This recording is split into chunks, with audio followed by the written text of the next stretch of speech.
बार फिर अभिनंदन है आप सबका। मेरे साथ कौन कौन जुड़ रहा है? स्टूडियो में हमारे साथ मौजूद है सुधांशु त्रिवेदी, बीजेपी के प्रवक्ता और सांसद। आपका अभिनंदन है, जोरदार तालियों से सुधांशु त्रिवेदी का स्वागत करिए। मेरे साथ मौजूद है स्वामी दीपांकर, आध्यात्मिक गुरु है, हर विषय पर अपनी राय रखते हैं, आपका अभिनंदन है। सुरेंद्र राजपूत कांग्रेस पार्टी के प्रवक्ता है और लखनऊ से खासतौर पे आए हैं, उनका अभिनंदन है। मेरे साथ राजकुमार भाटी है, प्रवक्ता समाजवादी पार्टी के, उनका अभिनंदन है। शोएब जमाई है, जाने माने मुस्लिम चिंतक है, डॉक्टर है, आपका भी अभिनंदन है इस चर्चा में। और आपके लिए जोरदार तालियां जनता जनार्दन के लिए भैया। और व्यूअर्स, सबसे पहले तो आपको बहुत बहुत आभार मेरा आर पार की रिकॉर्ड व्यूअरशिप के लिए। आपका बहुत बहुत आभार। आर पार को आपने रिकॉर्ड व्यूअरशिप दी है जो अभी तक चैनल्स में किसी को नहीं मिली, वो आर पार को मिली है। तो इस अप्रत्याशित सफलता के लिए आपका बहुत बहुत साधुवाद। मैं शुरुआत करता हूं सुरेंद्र राजपूत भाई आपसे। सुरेंद्र जी, कहां से कहां तक आ गए? यानी बंगाल में मुख्यमंत्री कहती है मुस्लिम इलाका, बिहार में सरकार आपकी है, यानी साझा सरकार है, नीतीश बाबू सीएम है, आप छोटे पार्टनर नहीं सही लेकिन सरकार तो आपकी है। वहां पर बस्ती जल रही है और नीतीश बाबू इफ्तारी खा रहे हैं। क्या आपको लगता है यही है सेकुलरिज्म की परिभाषा? एक तरफ मुस्लिम इलाका, दूसरी तरफ इफ्तार की पार्टी।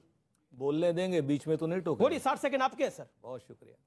कहते हैं ना कि दुरंगी छोड़ एक रंग हो जा, सरासर मोम या फिर संग हो जा। ये दंगे जितने भी रामनवमी के पवित्र अवसर पर हुए हैं अमीश भाई, ये इसका बिहार कनेक्शन क्या है? इसमें भारतीय जनता पार्टी के कार्यकर्ता क्यों पकड़े जा रहे हैं? मुंगेर से लड़के क्यों पकड़े जा रहे हैं? आप मेरे को बताओगे? आप मेरे को बताओगे कि ये दंगे सिर्फ बंगाल में, बिहार में और महाराष्ट्र में ही क्यों हो रहे हैं? क्योंकि भारतीय जनता पार्टी की हालत पतली है वहां पर, इसलिए आपको मुद्दे उठाने पड़ रहे हैं। इनके सहयोगी मीडिया पार्टनर्स को मुद्दे उठाने पड़ रहे हैं। कह रहे हैं ना कि लश्कर भी तुम्हारा है, सरदार तुम्हारा है, और तुम झूठ को सच लिख दो, अखबार तुम्हारा है। और इस दौर के फरियादी जाएं तो कहां जाएं? सरकार तुम्हारी है, दरबार तुम्हारा है। अरे भाई, दंगों को फ्यूल करने के लिए कार्यकर्ता भारतीय जनता पार्टी भेजती है।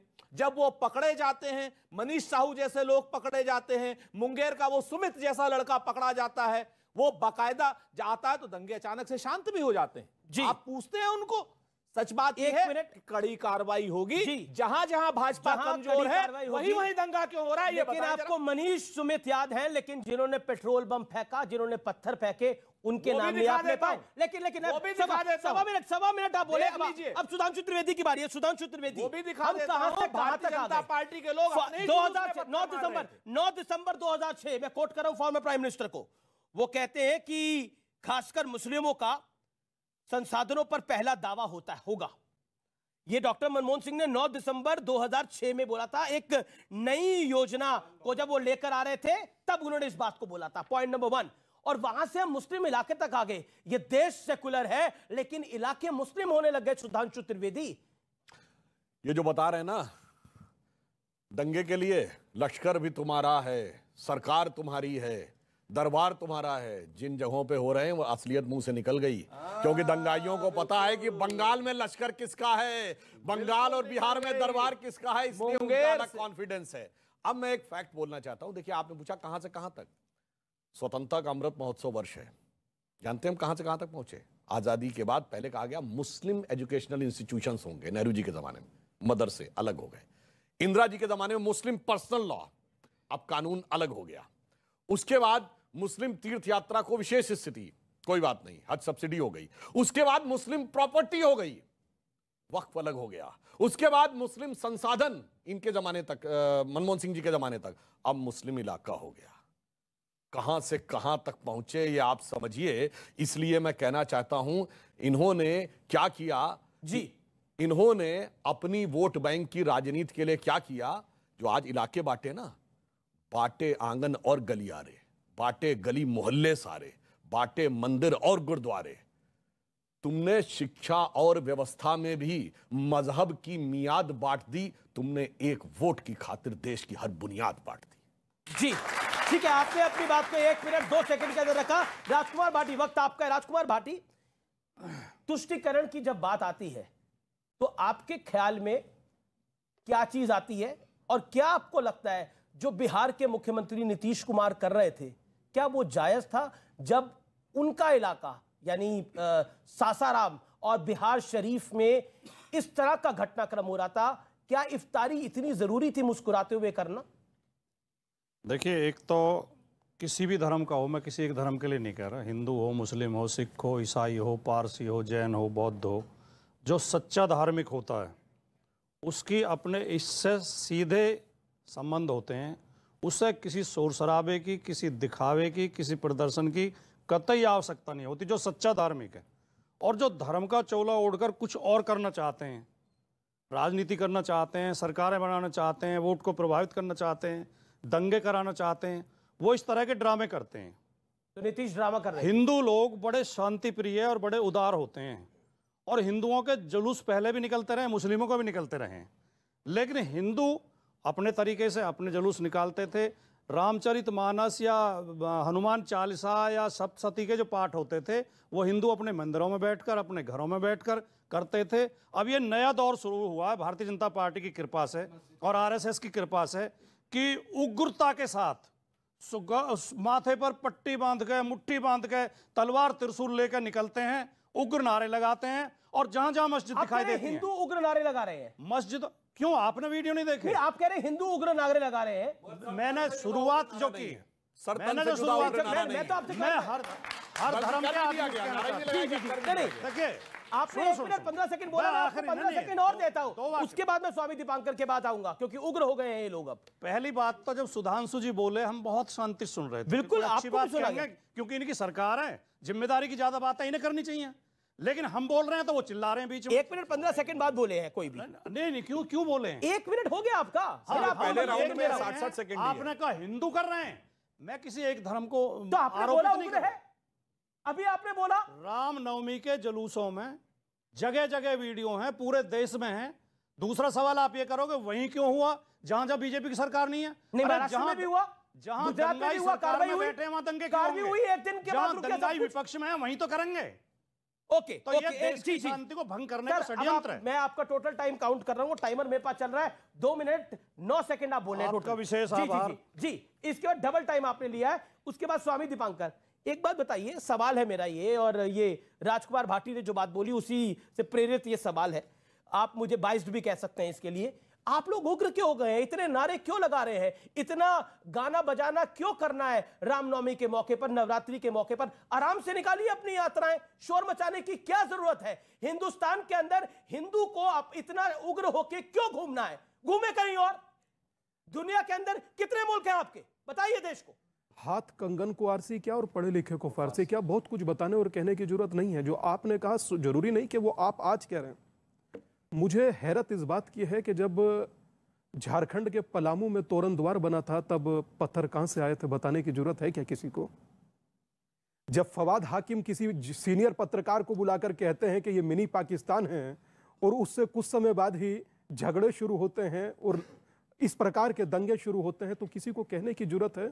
ऐसे वीडियो समाज में बहुत सारे तैरते हैं, मगर मैं कुछ तथ्य वो रख रहा हूं आपके सामने जो तथ्य ऑथेंटिक है और आप गूगल पर सर्च कर सकते हैं। राम की शोभा यात्रा पर जो पत्थर पड़े, पहले उन्हें जूस पिलाया गया, उसके बाद उसी शोभा यात्रा पर पत्थर पड़े। तो मेरी करबद्ध प्रार्थना है, इन्हें आप जूस भले ही मत पिलाइए पर पत्थर मत मारिए।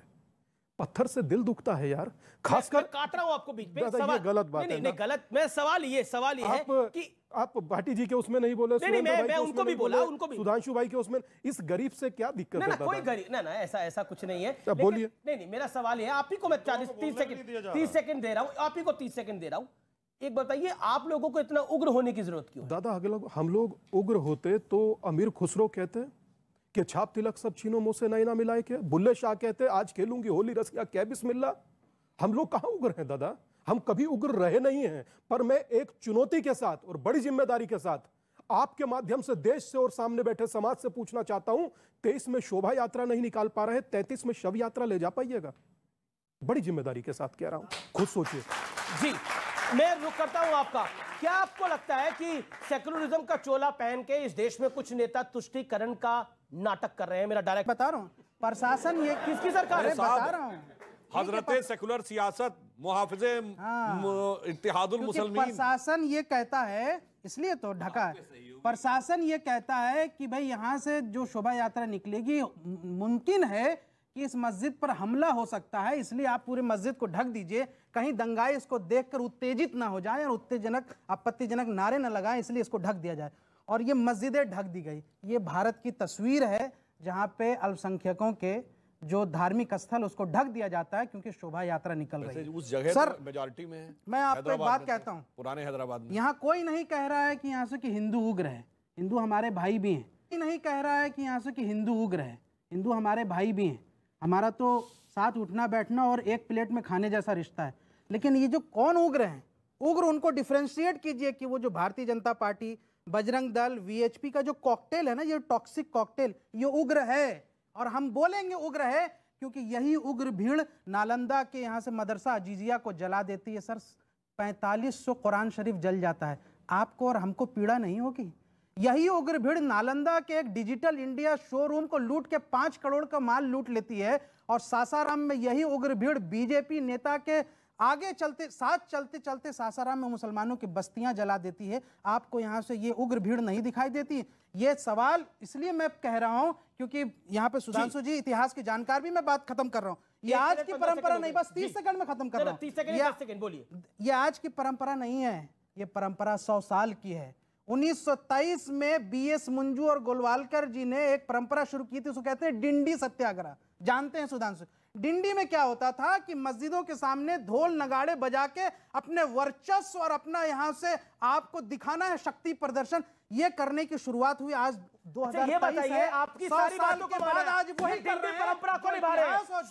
शोएब भाई, डॉक्टर शोएब भाई, अब सुनना, आपका माना आप डिंडी, डिंडी सत्याग्रह, डिंडी सत्याग्रह की बात करें। अब एक बताइए, ये डिंडी सत्याग्रह आप कह रहे थे, ये बजरंग दल वाले, आपकी राय में बजरंग दल वाले डिंडी सत्याग्रह कर रहे थे, और जो पेट्रोल बम और पत्थर लेके अचानक पहुंच गए, मतलब मुझे नहीं समझ, ये आसमान से वर्षा हो रही थी पेट्रोल बम और पत्थरों की, कैसे पहुंचे वो? क्या कमाल की बात करते हैं आप? क्या यात्रा वहां से निकल रही है और पेट्रोल बम और पत्थर कैसे चले वहां पर? तस्वीरें क्या आई हैं? तस्वीरें देखिए, तस्वीरें बहुत कुछ कह रही है। फूल बरसा रहा है लेकिन पत्थर वहां और आपको एक फूल बरसाने वाले की तस्वीर दिख रही है। जब आप डीजे में गालियां देंगे मुसलमानों को, आपत्तिजनक नारे लगाएंगे, वहां आपने बीजेपी आरएसएस बजरंग दल पे बहुत बड़ी बात बोली है, जवाब सुनना पड़ेगा।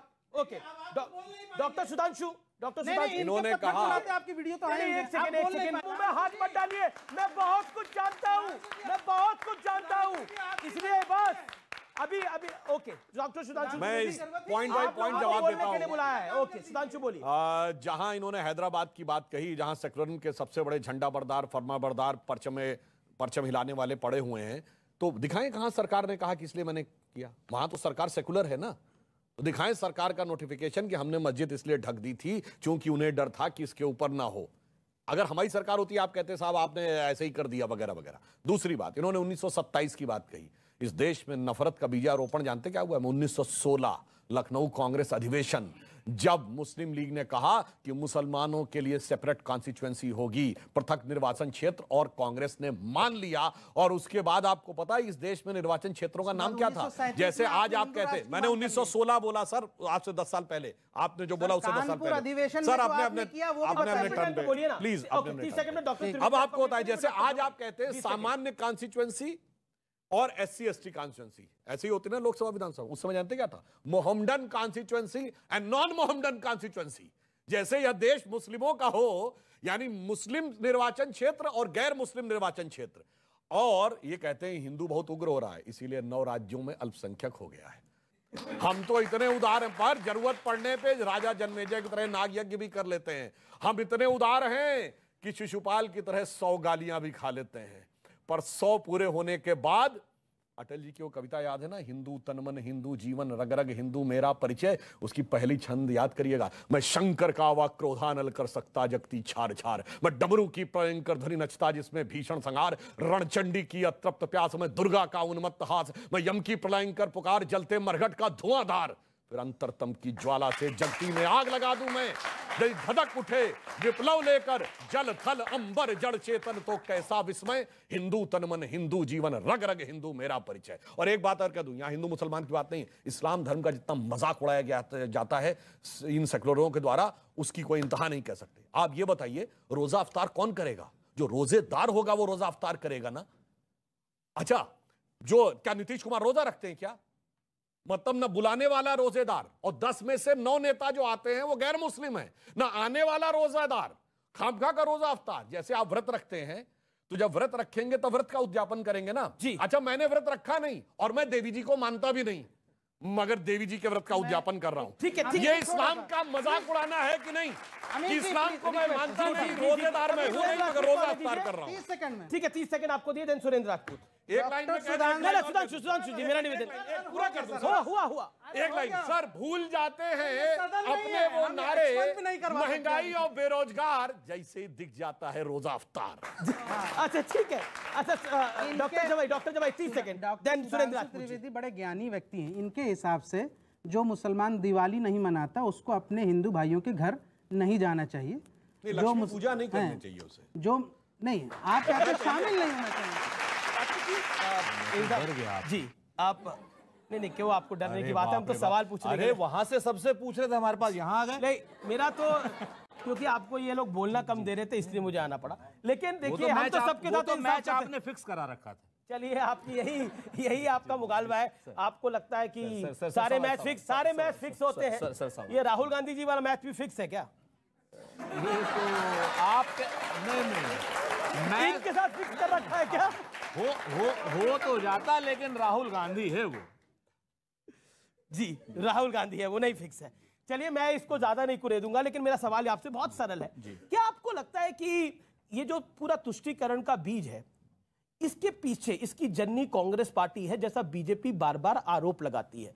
क्या आपको लगता है कि अगर शाहबानो का फैसला ना पलटते, डॉक्टर मनमोहन सिंह वो वाला 2006 वाला बयान ना देते, और फिर इनकलाब अखबार के अंदर एक बड़ी कहानी नहीं छपती जिसमें मुस्लिम उलेमा दिग्गजों के सामने कांग्रेस पार्टी ने माना कि हाँ, मुसलमानों की पार्टी है, क्या आपको लगता है कि उसने आपको पॉलिटिकली डेंट करा है? और अब अगर आप नीतीश या ममता के साथ खड़े होते हैं, वो भी पॉलिटिकली डेंट करेगा। Do you agree to it? 3-4 चीजें हैं अमीश भाई। सच बात यह है कि भारतीय जनता पार्टी और उनके समर्थक लोग या तो इतिहास की बात करते हैं या करते हैं भविष्य की बात, वर्तमान की बात ही नहीं करते। पुराने जमाने में क्या हुआ, क्या नहीं हुआ, किसी बादशाह ने क्या किया, किसी राजा ने क्या किया, या किसी और चीज ने क्या किया, उसको आप छोड़ दीजिए ना। नीतीश और ममता तो वर्तमान में ही है। 2 मिनट अब आप सुनिए। तो वही तो हमने कहा ना कि आप हमें बोलने नहीं देंगे। भाई सुधांशु से पूछेंगे राम की स्पेलिंग, आचार्य से पूछेंगे कृष्ण की स्पेलिंग, सुरेंद्र राजपूत से पूछेंगे चेकोस्लोवाकिया की स्पेलिंग, तो डॉक्टर मुंजे की पोल खुल जाती, आरएसएस की पोल खुल जाती, उनके ननिहाल है वहां। चलिए, आपको 3-4 चीजें बड़ी साफ करनी पड़ेंगी। 2014 से पहले अगर देश ने तरक्की की तो वो भी बताइए, देश में कुछ कमियां कर रही तो वो भी बताइए, और 2014 के बाद जो देश में 2014 से पहले कमियां थी, चाहे वो कानूनन थी, चाहे वो संघीय थी, चाहे वो किसी और चीज की थी, भारतीय जनता पार्टी को लोगों ने शासन दिया, आप उनको दूर करते। लेकिन भारतीय जनता पार्टी पिछले 9 साल में कर क्या रही? नेहरू जी ने ये किया, बैंक लूट के मोदी भागा और सोता चौकीदार। भाई मैं नीरव मोदी की बात कर रहा हूं, हाँ, कि बैंक लूटकर मोदी भागा, सोता चौकीदार, और कुछ भी पूछो एक ही उत्तर, नेहरू जिम्मेदार। तो ये आप समझिए इस चीज को समझिए कि आप अपनी पुरानी सारी जिम्मेवारियां आप हमारे ऊपर लाद करके आपने पिछले 9 साल में क्या किया? कहते हैं ना कि किसान के बारे में आपने कहा था वो कर देंगे डबल इनकम, लेकिन क्या हुआ कि तेज धूप और नंगे पांव, वो भी रेगिस्तान में, और मेरे जैसे जाने कितने हैं इस हिंदुस्तान में, और जोता बोया सींचा पाला, बड़े जतन से देखा भाला, और खड़ी फसल तो 7 महाजन भी है खलिहान में। ये सुधांशु जी क्या किसान है यहाँ पर, जो आज की डेट में 2000 रुपए का मोहताज हो रहा है। अभी रुकेंगे एक ब्रेक के लिए, लेकिन ब्रेक के उस पार जनता जनार्दन के होंगे सवाल। ब्रेक के बाद इनके जवाब लिए जाएंगे नेताओं से। आप देखते रहिए देश का सबसे ज्यादा देखे जाने वाला कार्यक्रम आर पार। अरे बम भी मार रहे हैं क्या? बम भी मार रहे हैं। अरे पेट्रोल बम मार रहे हैं। 26/11 हो रहा है क्या? पेट्रोल बम मार रहे हैं। दिल्ली में, चंडीगढ़ में, मुंबई में, गुवाहाटी में। बीजेपी की महिला नेता के बेटे की गाड़ी पर बमों से हमला कर दिया। बमबाजी की घटना सीसीटीवी कैमरे में रिकॉर्ड हुई। गैंगस्टर दीपक बॉक्सर की गिरफ्तारी के बाद गोल्डी बराड़ और लॉरेंस बिश्नोई गैंग की बड़ी साजिश का पर्दाफाश हुआ है। पुलिस के मुताबिक दोनों गैंग दीपक के जरिए कुछ और वारदातें करवाने वाले थे। मुंबई के बड़े इलाके में बने अवैध स्टूडियो पर बीएमसी ने बुलडोजर चलाया। इस मामले की शिकायत बीजेपी नेता और पूर्व सांसद किरीट सोमैया ने की थी। सोमैया ने अवैध स्टूडियो पूर्व मंत्री असलम शेख की शहर पर बनाने का आरोप लगाया था। जम्मू कश्मीर में सेना और पुलिस को बड़ी कामयाबी मिली। हंदवाड़ा इलाके में सेना और पुलिस के संयुक्त ऑपरेशन में जंगल में छुपाए रूस और चीन में बने हथियार मिले। बिहार के प्रवासी मजदूरों पर ट्वीट के मामले में फंसे यूट्यूबर मनीष कश्यप की याचिका पर 10 अप्रैल को सुप्रीम कोर्ट सुनवाई करेगा।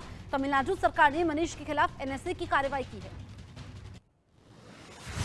बिहार के दरभंगा जिले में पानी प्लांट की आड़ में शराब तस्करी पकड़ी गई। जेडीयू विधायक महेश्वरी हजारी के भतीजे पर शराब तस्करी करवाने का आरोप है। बिहार के सासाराम में हिंसा के बाद रोहताल में सोशल मीडिया पर 8 अप्रैल तक प्रतिबंध। अब तक 20 नामजद और 250 से अधिक अज्ञात लोगों के खिलाफ केस दर्ज। 57 लोग किए गए गिरफ्तार।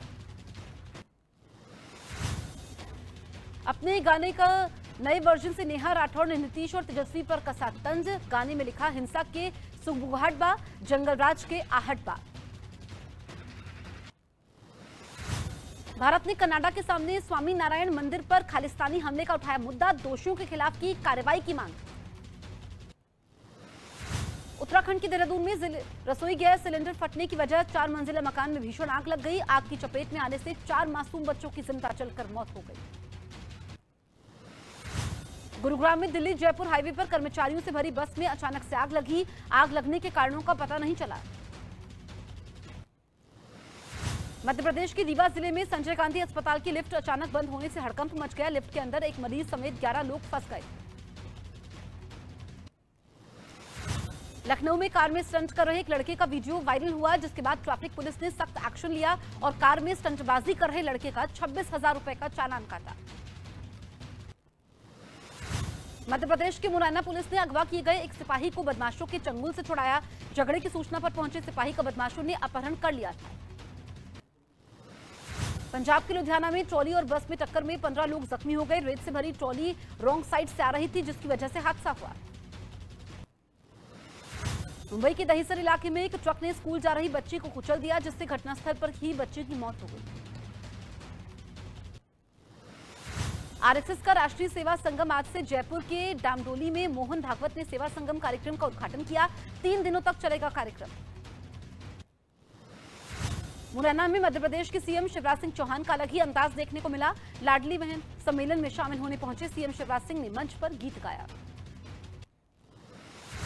तीनों सेनाओं और कोस्ट गार्ड ने किया बड़ा सैन्य अभ्यास। अंडमान निकोबार में एक्सरसाइज कवच के नाम से परखी ताकत। नैनीताल में पर्यटकों के लिए बनाया जा रहा है एस्ट्रो विलेज। अब पर्यटक प्राकृतिक सौंदर्य के साथ साथ चांद तारे भी देख पाएंगे। कूनू नेशनल पार्क से भागा चीता ओबान को फिर से वापस ले आया गया है। चीता ओबान कुछ दिन पहले शिवपुरी से 20 किलोमीटर दूर एक गांव में पहुंच गया था। ट्रेस करने के बाद ओबान को वापस लाया गया। बॉलीवुड अभिनेता सलमान खान ने एक बुलेट प्रूफ गाड़ी खरीदी है। सलमान खान को पिछले कई हफ्तों से धमकियां मिल रही थी, जिसके बाद मुंबई पुलिस ने भी सलमान की सुरक्षा बढ़ा दी थी।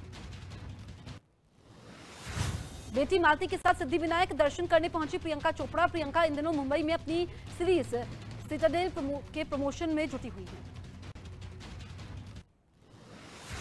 अभिनेत्री अमीषा पटेल के खिलाफ रांची कोर्ट ने वारंट जारी कर दिया है। अमीषा पटेल पर 2017 में फिल्म बनाने के नाम पर पैसे लेने के आरोप है। अमीषा पटेल का चेक भी बाउंस हो चुका है। बिहार के शेखपुरा जिले के एक निजी स्कूल के उद्घाटन कार्यक्रम में पहुंचे शक्तिमान फेम मुकेश खन्ना। मुकेश खन्ना को देखने के लिए बड़ी संख्या में पहुंचे लोग। आईएमएफ से लोन के लिए अब पाकिस्तान ने अमेरिका से लगाई गुहार। पाकिस्तान के वित्त मंत्री डार ने अमेरिका के राजदूत से मांगी मदद। आईएमएफ से कर्ज दिलाने के लिए मांगा आश्वासन। गाजा पट्टी पर इजराइल की भीषण बमबारी। इजराइल की वायुसेना ने की 2 एयर स्ट्राइक। हमास के ठिकानों पर किए ताबड़तोड़ हमले। इजराइल के मिसाइल हमले के बाद हमास ने भी इजराइल पर मिसाइलें दाग दी। हमास ने इजराइल पर सरफेस टू एयर मिसाइल से हमला किया।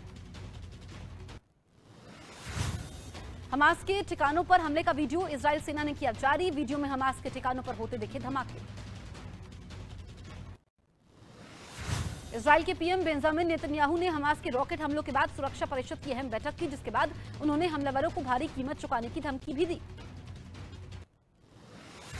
यरूशलेम में इजराइल पुलिस और प्रदर्शनकारियों के बीच टकराव हुआ। इस दौरान प्रदर्शनकारियों ने फायरिंग भी की, जिसके बाद पुलिस ने आंसू गैस का इस्तेमाल किया और वहां पर ग्रेनेड का भी इस्तेमाल किया गया। यूक्रेन के बखमूत में एक बार फिर से रूस और यूक्रेन की सेनाओं के बीच गोलीबारी हुई। दोनों तरफ से हमले में कई सैनिक घायल हुए। बखमूत में कब्जे की जंग तेज हो गई है। रूस ने यूक्रेन के हमलों में 7 आम नागरिकों की मौत का दावा किया। मीडिया रिपोर्ट के मुताबिक रूस के कब्जे वाले 2 अलग अलग प्रांतों में यूक्रेन ने तोप के गोले दागे, जिससे कुल 7 सिविलियन की मौत हो गई। ताइवान के राष्ट्रपति के अमेरिका जाने से भड़का चीन। यूएस की रीगन लाइब्रेरी समेत 2 संगठनों पर लगाया प्रतिबंध। अमेरिकी रिपब्लिकन हाउस के अध्यक्ष केविन मैककार्थी से ताइवान के राष्ट्रपति ने मुलाकात की थी। बाइडेन सरकार ने अफगानिस्तान से सेना वापस बुलाने के फैसले के लिए पूर्व राष्ट्रपति डोनाल्ड ट्रंप को जिम्मेदार माना है। बाइडेन सरकार ने 12 पन्नों की एक रिपोर्ट जारी की है। फ्रांस में रिटायरमेंट की उम्र बढ़ाने वाले बिल का विरोध थम नहीं रहा। राजधानी पेरिस समेत कई शहरों में एक बार फिर सड़कों पर उतरकर हजारों लोगों ने सरकार के खिलाफ अपना गुस्सा निकाला। कनाडा के 2 सबसे अधिक आबादी वाले प्रांतों में बर्फीले तूफान के कारण 2 लोगों की मौत हो गई। भारी बर्फीले तूफान की वजह से 10 लाख से अधिक लोग प्रभावित हुए हैं। बिना बिजली के कई इलाकों में अंधेरा छाया हुआ है। आज यूपी दौरे पर गृह मंत्री अमित शाह, कौशाम्बी को दी करोड़ों की सौगात। मुख्यमंत्री योगी भी अमित शाह के साथ रहे मौजूद।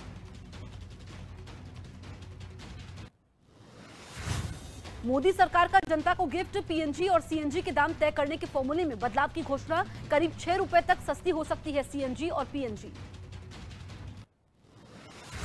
कांग्रेस को लगा बड़ा झटका। आंध्र प्रदेश के पूर्व सीएम एन किरण रेड्डी बीजेपी में हुए शामिल। एन किरण रेड्डी की करीब 3 पीढ़ियां कांग्रेस से जुड़ी हुई थी। बीजेपी में शामिल हुए कांग्रेस के वरिष्ठ नेता ए के एंटनी के बेटे अनिल एंटनी बीजेपी अध्यक्ष जेपी नड्डा से की मुलाकात। कांग्रेस पर किया हमला। आईएमएफ ने की भारत के डिजिटल ट्रांसफॉर्मेशन की तारीफ। दूसरे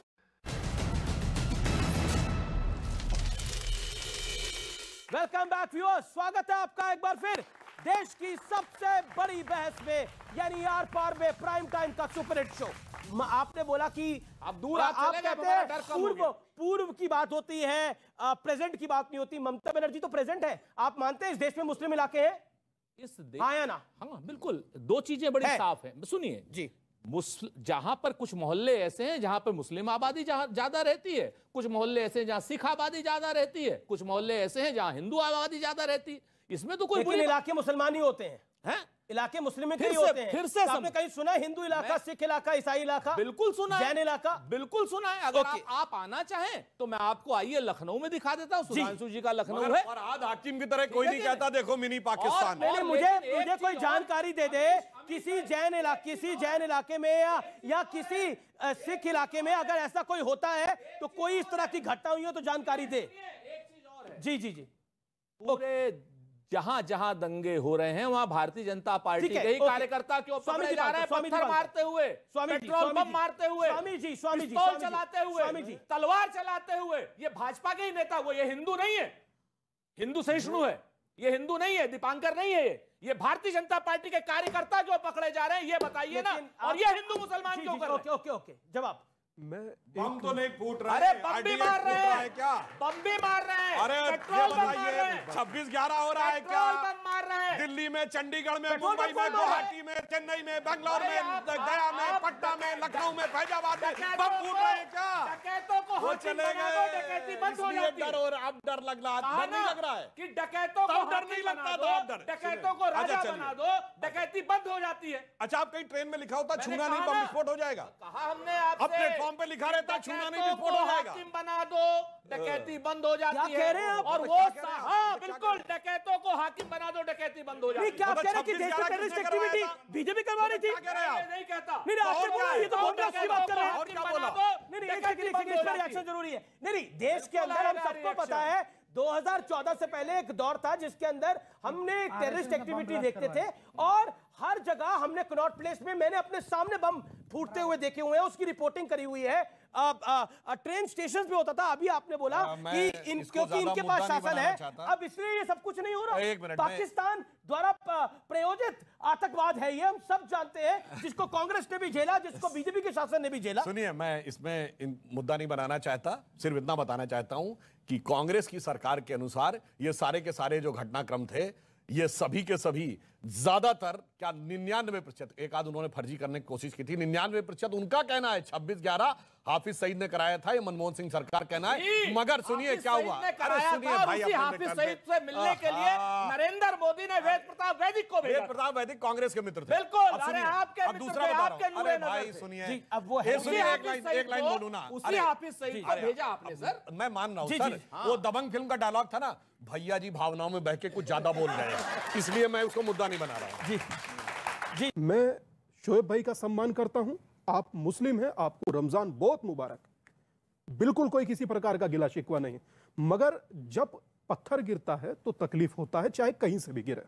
और दूसरी एक बड़ी बात कह रहा हूं, यक्ष प्रश्न रखते हुए, आप पहले मेरे ही भाई थे, आज आप मुस्लिम हैं, उसमें मुझे कोई परहेज नहीं है। और बहुत बहुत नहीं सुनिए, वैसे एक बात कह रहा हूं, पूरी बात कंप्लीट होने दीजिए, मगर बड़ी जिम्मेदारी के साथ कह रहा हूं आप सब लोगों को, सुनिए ना, अरे दादा सुनिए ना, प्लीज डिस्ट्रैक्ट मत कीजिए। आप 4 पीढ़ियों से मुस्लिम हैं, आपको अपना मजहब बहुत अजीज है। सर मेरे दिल की देखिए ना, मैं अनादि काल से सनातनी हूं, मेरे गौरव की आप कल्पना कर सकते हैं? सोच भी नहीं सकते।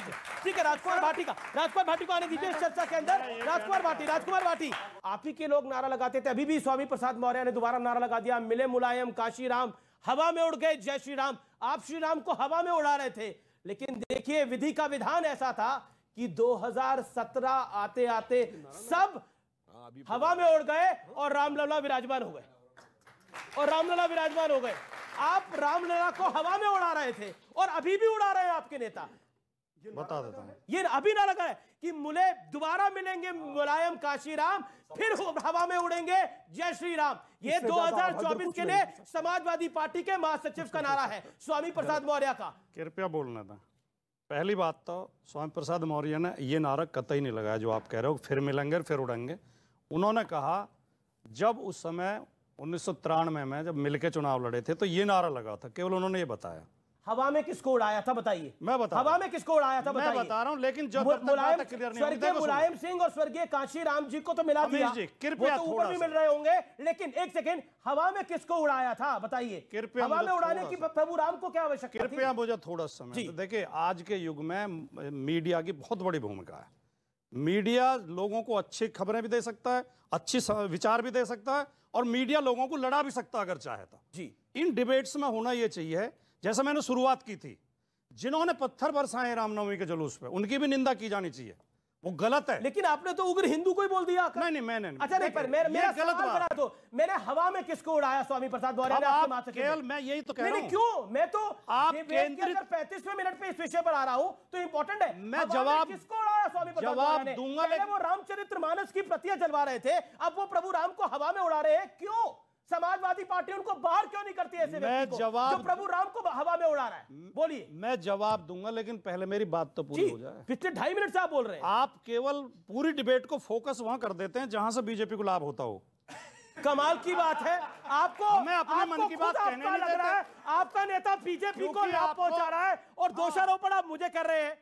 मतलब बीजेपी को लाभ आपका नेता पहुंचा रहा है। बयान आपके नेता का है, मेरा नहीं है, स्वामी प्रसाद मौर्य का बयान है। लाभ आपका नेता पहुंचा रहा है, बाहर उसे करिए, उसे बाहर करिए। अब स्वामी प्रसाद, ये बताओ ना क्या दिक्कत है? स्वामी प्रसाद मौर्य ने उस भाषण में ये कहा था, वो वीडियो देखिए, हवा में किसको उड़ाया? यूट्यूब पे मौजूद है। हवा में किसको उड़ाया? उन्होंने ये कहा था कि जब 1993 में किसको उड़ाया था? मुलायम सिंह जी और काशीराम जी एक हुए थे, तब ये नारा लगा था। क्यों याद दिला रहे थे? मंशा क्या थी? वो इतिहास बता रहे थे, इतिहास बता रहे थे, संदर्भ था उसका। किसको उड़ा रहे थे हवा में? लेकिन आगे के लिए जो हवा में किसको ये जोड़ दिया अपनी तरफ से। हवा में किसको उड़ा रहे थे? उस समय ये नारा लगा था, क्या नारा था? चुनाव में मिले मुलायम काशीराम, हवा में उड़ गए जय श्री राम। चलिए, तो हवा में जय श्री राम को उड़ा रहे थे। हाँ, बिल्कुल बिल्कुल बिल्कुल। देखिए साहब, ये बात सही है कि 1993 का चुनाव हुआ था, जब ढांचा गिरने के बाद सबसे बड़े दल के रूप में भाजपा थी 178 सीटों के साथ, सपा बसपा मिलकर भी 174 थे, परंतु तब कांग्रेस आई और अजीत सिंह सबने मिलकर, मतलब सारे सपा बसपा कांग्रेस आई, सारे मौसेरे भाइयों ने मिलकर सरकार बना ली थी। और उस समय नारा लगा था, मिले मुलायम काशीराम, हवा में उड़ गए जय श्री राम। अब भी लगा है दोबारा। अब सुनिए, मैं बता रहा हूं, उस समय हमारी एक नेत्री थी, उन्होंने अपने उद्बोधन में कहा था कि ये नारा जानते को लग रहा है कि आपकी एकता में और शक्ति में थोड़ी सी कमी रह गई है। जिस दिन आप वास्तविक एकता और शक्ति दिखा देंगे, उस दिन जो लोग नारा लगाते हैं मिले मुलायम काशीराम, हवा में उड़ गए जय श्री राम, उस दिन नारा हो जाएगा क्या मुलायम का काशीराम, सारे बोलेंगे जय श्री राम। अब सुनिए, जी जी जी, परंतु आज संयोग से ना मुलायम सिंह जी दुनिया में है ना काशीराम जी, तो मुझे ये लग रहा है कल्याण सिंह जी भी नहीं है। हाँ तो सुनिए, तो मैं अटल बिहारी वाजपेयी भी नहीं है। तो सर पूरी ये बात तो प्रकृति का नियम अरे है। मैं इसमें अरे क्या भाई, कर अरे रहे हो भाई आप? आज नारा क्या वो भी नहीं है? अरे सर अब मैंने आपके में डिस्टर्ब नहीं किया। कमाल आज नारा है, ये होना छोटी बात कह रहे हो चाहिए और कि ऊपर से कहते हैं मुलायम काशीराम, मत कर भैया ऐसे काम, नहीं बचेगा निशानो नाम। सर सपा के नेता हैं, अकबरपुर विधानसभा से आते हैं वो। सर उनका नाम है धूलिया साहब है। उन्होंने कल एक बयान दिया है कि जिसे अपने आजा और पापा की जयंती याद नहीं, वो एक बंदर की जयंती मना रहे हैं। मतलब आप हनुमान जी को क्या बोल रहे हैं सर? कौन है, क्या नाम बता? धूलिया धूलिया जी नहीं, अकबरपुर विधानसभा से धूलिया जी आए। वो एक बंदर को, अब अगर यही वक्तव्य जो है किसी और धर्म के लिए होता तो हर्ष आप भी जानते क्या होता। और जो धूलिया ने बोला है ना कि हनुमान जी एक बंदर की राजनीति बना, उनको सुन ले, क्योंकि आपके घर में रामचरितमानस शायद फाड़ दियो आपने। तो ये है कि अतुलित बलधामम हेम शैलाब्देहम धनुजवन कृशानम ज्ञानी नामगे कड़ियम। अतुलित बल के धाम है वो, मामूली बंदर नहीं है। जी जी जी, ओके ठीक है, आपने खुद ही सवाल दिया, खुद ही सवाल पूछा, खुद ही जवाब दे दिया। स्वामी दीपांकर 20 सेकंड, स्वामी दीपांकर 20 सेकंड। मैं फिर एक और सवाल ले रहा हूं मैं मात्र इतना सा भाई की बात पर कहना चाह रहा हूं। अच्छा, ये क्यों कह देते हैं हनुमान जी को बंदर, रामचरितमानस को जलाना और राम जी को उड़ाना, क्यों कह देते हैं? आप खुद से ही सोचिएगा, मुझे बहुत कहने की जरूरत नहीं है। ये जो लोग कहते हैं ना कि हनुमान जी का स्वरूप क्या है, वो बानर है, वो अतुलित बलधामी है और बाल ब्रह्मचारी है और ईश्वर के सर्वाधिक नजदीक है। इसका अर्थ जानते हैं क्या है?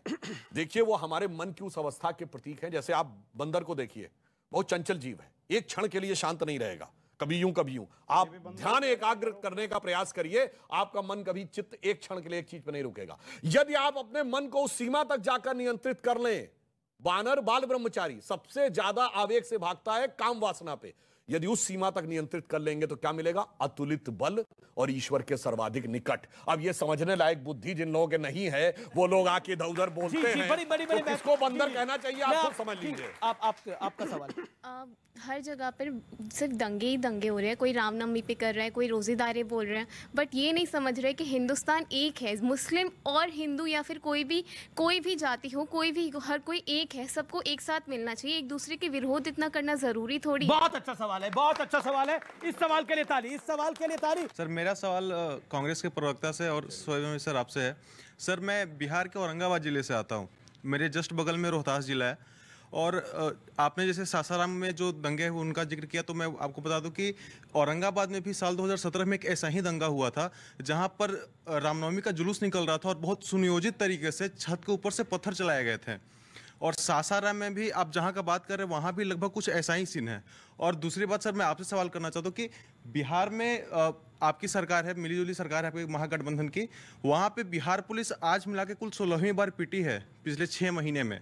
इस बारे में आप क्या कहना चाहिए? 16वीं बार, ठीक है। ये दोनों आपके दोनों सवाल बड़े महत्वपूर्ण है। जी शोएब भाई आप आइए अपनी बात के उसमें जवाब भी आ जाएगा। बहुत देर से मैं कुछ बोला भी नहीं हूँ। देखिए, एक बात आई थी कि भाई यहाँ से हिंदू इलाका नहीं होता है। हिंदू इलाका उसको बोलते हैं भाई साहब, जहाँ पे बीजेपी का एमपी जाके बोलता है कि ये हिंदू इलाका है, यहाँ पर जो है मुसलमानों के सामान का बहिष्कार करो। दिल्ली में हुआ ना, हिंदू इलाका इसको कहते हैं।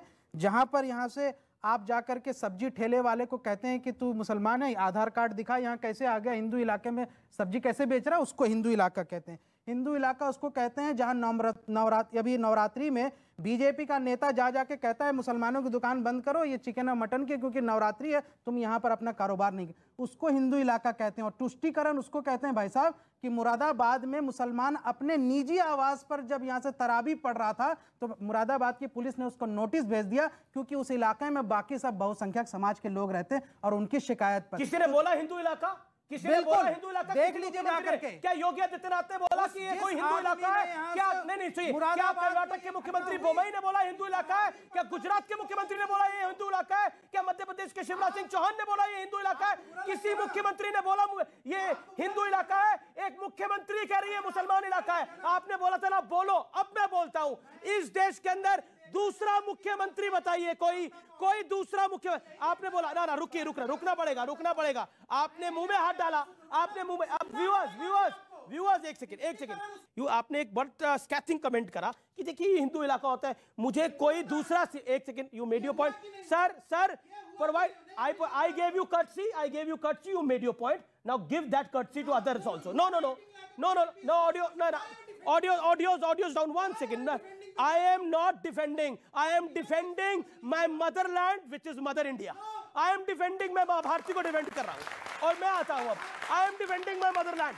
शाह रशीद अहमद कादरी कर्नाटक से आता है, बीदर आर्ट करता है. उसने बोला मैंने यूपीए सरकार में 5 बार अप्लाई करा पद्मश्री के लिए. सुनिए, सुनना पड़ेगा पूरा. पद्मश्री के लिए मैंने 5 बार ट्राई करा, पैसे भी खर्च करे, लेकिन मुझे पद्मश्री नहीं मिला. लेकिन जिस सरकार में मुझे सबसे कम उम्मीद थी, उस सरकार ने मुझे सर्वोच्च सम्मान दिया. और ये मैं नहीं कह रहा, उस व्यक्ति ने पद्मश्री अवार्ड मिलने के बाद खुद प्रधानमंत्री को बोला है और तस्वीरें और वीडियो लोगों के सामने है. अब आप मुझे बताइए, सुनना पड़ेगा. आपने बोला बोलो, अब बोलो सबका साथ और सबका विकास क्या होता है. अब बोलो सेकुलरिज्म की असली परिभाषा क्या है. क्या मुस्लिम इलाका कहने में सेकुलरिज्म है या सम्मान देने में सेकुलरिज्म है? तय करें आप. भाजपा के लिए मत बोलो, अपनी बात सच बोलो. इस तरह के स्टैटिंग कमेंट से कुछ नहीं होगा. अब आप सुन लीजिए. आपने शेख रशीद की बात की ना, कादरी वो अभी हमारे साथ ही थी. अभी मैंने अपने घर पे ले जाकर के फिर उनको सम्मान करके अभी विदा करके आया हूँ. पद्मश्री से बड़ा क्या सम्मान? नहीं, बिल्कुल. पद्मश्री से बड़ा क्या सम्मान होगा? ठीक है, बड़ा एहसान करा उनको, आप घर ले गए. पद्मश्री से बड़ा क्या सम्मान होगा भाई? हमारा सौभाग्य है सर. अभी वो उनको विदा करके मिलने से पहले कभी बुलाया था? सुनिए, ये 2000 सर आप जानते होंगे, सदन में आप हैं. 2017 में सरकार ने एक पॉलिसी निकाली कि अब जो है कोई नॉमिनेशन मिनिस्ट्री या प्राइम मिनिस्टर के ऑफिस से नहीं होगा, बल्कि पब्लिक नॉमिनेट करेगी और वोटिंग सिस्टम होगा. तो उसमें मुसलमान भी, हिंदू भी, सारे धर्म के लोग उसमें लाभान्वित हुए. हाँ, तो ईमानदारी से हुआ ना. यहाँ से अनसंग हीरो है वो आ रहे हैं. ठीक है, ऐसा नहीं है कि पद्मश्री पद्म अवार्ड पहले मुसलमानों 95 मुसलमानों को यहाँ से पहले भी पद्मश्री पद्म अवार्ड और 9% और लगभग 16.5% जो है पिछले सरकारों में भी पद्मश्री पद्म भूषण और पद्म विभूषण मिल चुका है. सर ऐसा कोई नई बात नहीं है. और उन्होंने कहा है क्या 2017 में पॉलिसी निकाली? हाँ, पॉलिसी सरकार किसकी थी भाई? सरकार थी. ठीक है, अच्छी बात है. किसकी? मैंने कहा कि किसकी? तो क्या मुसलमान खास तौर पर मुसलमान के लिए नहीं? सरकार किसकी थी? अरे बताने में क्या, मुसलमान के लिए नहीं हुई. 2017 में, मैं बताता हूँ, एक सेकंड. 2017 में नरेंद्र मोदी की सरकार थी. अब नरेंद्र मोदी के लिए क्यों बैटिंग कर रहे हैं भाई? कौन अभी करिए आपने पिछले 1.5 मिनट उन्हीं के लिए बैटिंग कर रहे थे आप. अरे सर, सच को बोलने में बैटिंग नहीं कहते. सच को बोलना बैटिंग नहीं होती, वो सच्चाई होती है. Sudhanshu Trivedi, despite the fact कि आपको यह पता है कि वोट मिलने की संभावना बहुत कम है, परंतु फिर भी ईमानदारी से काम करो. यह होता है सरकार में रह के सबका साथ सबका विकास करना. पर एक बात इन्होंने बहुत पूछा था इलाका, तो मैं पूछना चाहता हूं शोएब जमाई साहब, आप जानकार व्यक्ति हैं इस्लाम के. एक देश बताइए जहां इस्लाम धर्म के सारे फिरके पाए जाते हो. कोई ऐसा देश नहीं. केवल भारत है, कोई मुस्लिम देश नहीं है, चूंकि ये हिंदू मेजॉरिटी का देश है. अब दूसरा बताता हूं, इस देश में जो इलाका मुस्लिम मेजॉरिटी हो जाता है, कश्मीर, वहां चरारे शरीफ जैसी मजार भी जला दी जाती है. और मोहम्मद साहब का मुई मुकद्दस जहां रखा है, वो पवित्र हजरत बल की मस्जिद पे भी आतंकवादियों का कब्जा हो जाता है. सिर्फ जहां जय श्री राम वाले मेजॉरिटी में है, वही दुनिया में एकमात्र इलाका है जहां मस्जिदों में धमाके नहीं होते, जहां निजाम मुस्तफा हो जाता है. Pakistan, Afghanistan, Syria, Libya, Egypt, सब जगह धमाके होने लगते हैं. बताना पड़ेगा आपको, आप सांसद हैं. 10 साल मोदी जी की सरकार रही. हिंदू हृदय सम्राट की आप कह रहे हैं. मुसलमान, ये हिंदू जो है संख्यक हो रहा है, हिंदुओं के साथ अत्याचार हो रहा है. हिंदू इलाकों में ऐसा हो रहा है, मुस्लिम इलाके बन रहे हैं और हिंदू जो है वो यहाँ से सुरक्षित नहीं है. अरे जब मोदी जी के राज में हिंदू सुरक्षित नहीं है तो लानत मारिए ऐसे यहाँ से सरकार को उखाड़ फेंकिए. देखिए ये बड़ा बोल रहे हैं, दोबारा हिंदू शब्दों को संभालिए, शब्दों को संभालिए. एक विरोध आ रहा है. ओके आप जी. मेरा आप तीनों से निवेदन है, राजकुमार जी से, भाटी जी से और अपने जमाई साहब से.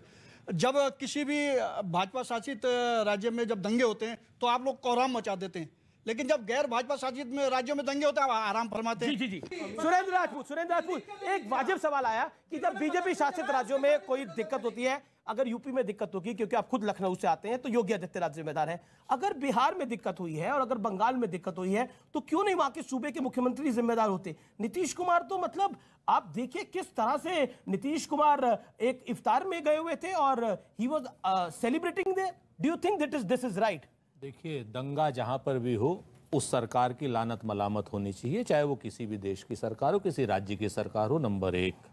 नंबर 2, दंगे के ऊपर प्रभावी कार्रवाई होनी चाहिए और साथ में यह भी पता लगाया जाना चाहिए पूरी तरीके से कि सारे के सारे दंगाई जब पकड़े जाते हैं वो सारे भाजपाई क्यों निकलते हैं। आप भाजपाइयों के अलावा कोई और दंगाई पकड़ा ही नहीं जा रहा आज की डेट में। सारे के सारे आप देखो, पिस्तौल वाले तो भाजपाई, बल्लम वाले तो भाजपाई, पत्थर उठा के मारने वाला तो भाजपाई। ये सारा का सारा जो खेल तुष्टीकरण का है और उन्हीं जगहों का है जहां पर भारतीय जनता पार्टी कमजोर है। बस देखिए, इन्होंने बिल्कुल सही कहा है। पॉलिटिक्स आप करते, तुष्टीकरण आप कर रहे हैं। इन्होंने कहा जहां दंगा हो दंगे पे कार्रवाई होनी चाहिए ईमानदारी से, मगर ये वो हैं जब 84 के दंगे के बाद राजीव गांधी जी ने कहा था बड़ा पेड़ गिरता है तो धरती हिलती है, ये कार्रवाई की थी। और सारे के सारे, अरे बिल्कुल नवंबर 1984 में बोला है, पूरा भाषण पढ़ लो, या पूरा तो यही है। राजनीति छोड़ देना, बिल्कुल, या मैं राजनीति छोड़ बड़ा दूंगा। पेड़ गिरता है तो धरती गिरती। आपने बोला, बोला था राजीव कि गांधी नहीं ने बोला बोला, था। लेकिन किस कॉन्टेक्स्ट में बोला था? किस कॉन्टेक्स्ट में बोला? ये भारतीय जनता पार्टी के किस कॉन्टेक्स्ट में बोला?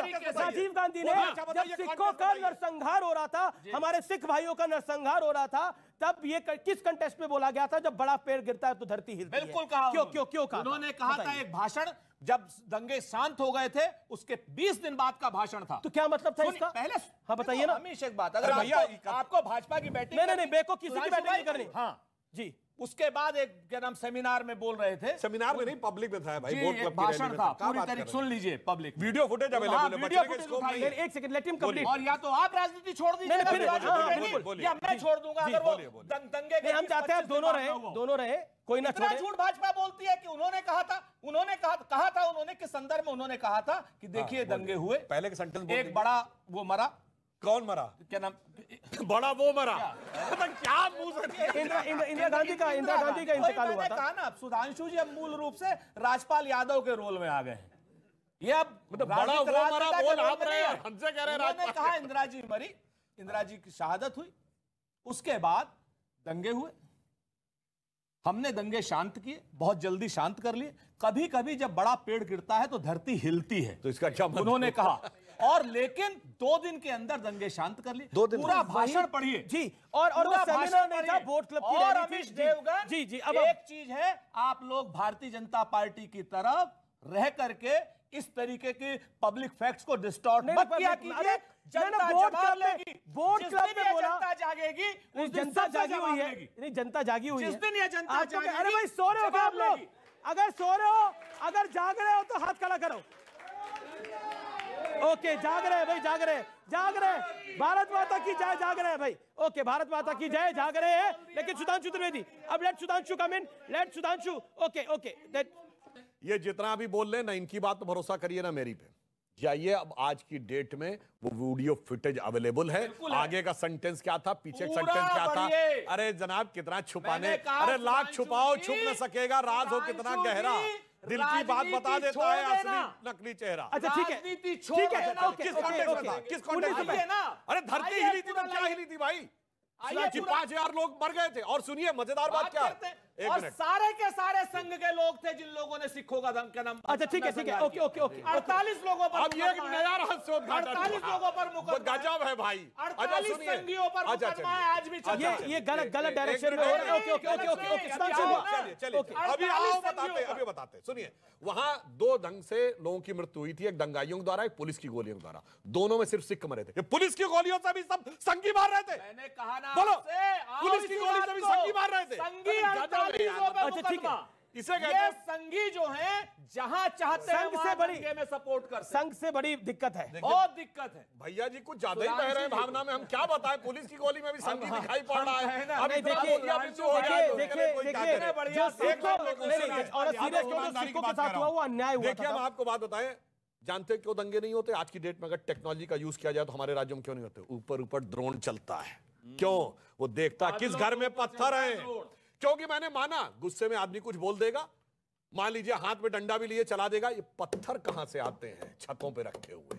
ये अगर कई दिन पहले से नहीं रखे गए होते हैं तो नहीं आते। और जब से ड्रोन चलने लगे और पत्थर दिखा जाने लगा, वो कह रहे ट्रक में आते, ट्रक में आते हैं। सुनिए, वो ट्रक में आए, दिल्ली में भी सुनिए, एक मिनट, दिल्ली में भी ताहिर हुसैन के घर में पत्थर ही नहीं, एसिड की बोतलें भी थी। और इतना ही नहीं, वो एंगल आयरन वाला गुलेल भी बना ये और वो भी अनायास आ गया था। वो पहले लेकिन सवाल बड़े सारे हैं। आखिरी 3 मिनट है, आखिरी 3 मिनट है। वो कह रहे हैं कि अब 2035 तक तो पूरा न्याय करेंगे इन लोगों के साथ। मैं तो अभी 23 से 33 का आंकड़ा दिए थे कि आज शोभा यात्रा नहीं, 33 में शव यात्रा संभव है, पर मैं उस पर अब जाना नहीं चाहता। मैं आगे बढ़ चुका हूं। मैं कुछ आगे की महत्वपूर्ण बातें कहना चाहता हूं। छुआछूत, ऊंच नीच, मतभेद, ये सब समाप्त होना चाहिए, मेरा मानना यह है। और मेरी एक शिकायत अमीश भाई आपके जरिए समूची मीडिया से है। वो शिकायत मेरी ये है कि जब चुनाव का विश्लेषण होता है, एक होता मुस्लिम इलाका, बाकी में सारी जातियां। सर, हम लोगों को हिंदू रहने दीजिए। ये मेरी आपसे सबको शिकायत नहीं, मेरी शिकायत अगर आपको नाजायज लगे तो आप मत मानिए, पर हाँ इतना जरूर कहूंगा कि हिंदू नववर्ष इस बार हम सब लोगों ने पार्टियों को नहीं कुछ बोलते। कोई कहता है मुस्लिम यादव, कोई कहता है दलित मुसलमान। मैं पार्टियों के नाम नहीं ले रहा, लेकिन मुस्लिम यादव किस पार्टी का वोट बैंक है इस देश के अंदर हमें पता है। दलित मुसलमान किस पार्टी का वोट बैंक होता था हमें पता है, बिहार से लेकर यूपी तक। दादा, वर्तमान आज की डेट के अंदर भी कर्नाटक के चुनाव के अंदर कौन कहता है बैकवर्ड और मुस्लिम साथ आएंगे तो फलानी पार्टी जीत जाएगी। मैं मात्र इतना कहना चाहता हूं कि हमें जातियों में बांटिए नहीं, चाहे कोई नेता हो, चाहे कोई मीडिया हो, या चाहे हम खुद ही क्यों तो ना। मीडिया पे दोष कैसे है? दादा, हम लोग करते हैं इसलिए है। और अगर जो नाजायज मत मानिए, कल ही स्वयं को हिंदू कहने लगेगा, तब आप अपने आप बदलेंगे। आज नहीं बदलेंगे, कल बदले। मुझे 2 बात कहने दीजिए। देखिए, इस बार हिंदू नववर्ष हम सब लोगों ने बहुत अच्छे से मनाया। अब आपको कारों के पीछे जाति नहीं, कितने लोगों ने हिंदू लिखा देखा? अपने आप से दिल से बताइए। कम से कम नहीं तो कई हजार कारों पे मात्र हिंदू लिखा था, जाति नहीं लिखी थी। एक बात अपनी जिम्मेदारी के साथ कहकर अपनी बात को खत्म करता हूं। अल्बर्ट रिस्ले थे शायद, अगर जो मैं गलत ना हूं। हर्बर्ट रिस्ले 1931 में, नहीं 1901 में किया था। 31 तक तो 4114 कर दिए थे। ब्रिटिश सेंसस कमिश्नर थे। जब जातियां गिना उस समय पर 3000 कुछ, वर्तमान 2023 में 6000 कुछ। किसने बना दिया? और बना दिया तो क्या उसका कल्याण? मुझे कहने दीजिए, 10-15 सेकंड में खत्म कर रहा हूं। मगर इतना सा मात्र कहना चाहता हूं कि जातिगत जनगणना कराकर और जातियों में मानव को बांटकर अगर आप वर्तमान कल्याण की परिभाषा तय करना चाहते हैं तो आपको जवाब देना होगा अब तक क्या कल्याण हुआ। सवाल मैं कई लोग जो है वो खड़े हो रहे हैं लगातार। सवाल आपका सवाल में अधूरा रह गया था, क्या आपका सवाल है? बोलिए सर। मेरा सवाल आपसे ये है, बार बार यही बोला जा रहा है बीजेपी का लाभ हो रहा है, बीजेपी का लाभ हो रहा है। 2014 में जब बीजेपी आई और आगे भी जब बीजेपी आएगी, दोनों हिंदू मुस्लिम के वोटों से आएगी, तो बीजेपी का कहां से लाभ हो रहा है? तो दोनों पार्टियों से हो रही है। हिंदू मुस्लिम का बंटवारा बीजेपी नहीं कर रही। ओके राजकुमार भाटी, 20 सेकंड में इसका जवाब। शुरू से एक लाइन पे हूं मैं, फिर से ही दोहराना चाहता हूं कि इस डिबेट्स का प्रयोग हम हिंदू मुस्लिम भाईचारा बनाने के लिए भी कर सकते हैं, देश की एकता बनाने के लिए भी कर सकते हैं, लेकिन इसका दुरुपयोग, दुख की बात यह है, चिंता की बात यह है कि इसका दुरुपयोग हम तनाव पैदा करने के लिए कर रहे हैं। और मैं आपसे केवल ये निवेदन करना चाहता हूं कि हिंदू और मुस्लिम के एहसासात को मत छेड़िए, अपनी कुर्सी के लिए जज्बात को मत छेड़िए। बहुत ठीक है, आपने अपनी बात को रखा। भाई है और स्वामी जी चारा है। ठीक है, ओके। कौन चारा है? सुनिए, बात तो हिंदू मुस्लिम भाईचारे की थी ना, इसमें भाई कौन है और चारा कौन है समझ लीजिए। एक लाइन और। जी। ये जो लोग चाहते हैं ना कि जातियों में विभाजित रहे, जो पार्टियां कहती है ना सामाजिक न्याय के नाम पे जातियां, इनमें से एक पार्टी बताइए जिसने अपनी जाति के किसी योग्य व्यक्ति को कभी मुख्यमंत्री बनाया। शुक्रिया। ये जातिगत जनगणना पहले भाजपा कराना क्यों चाहती थी, आज छुपाना क्यों चाहती? ओके, बहुत शुक्रिया आप तमाम लोगों का इस चर्चा में आने के लिए।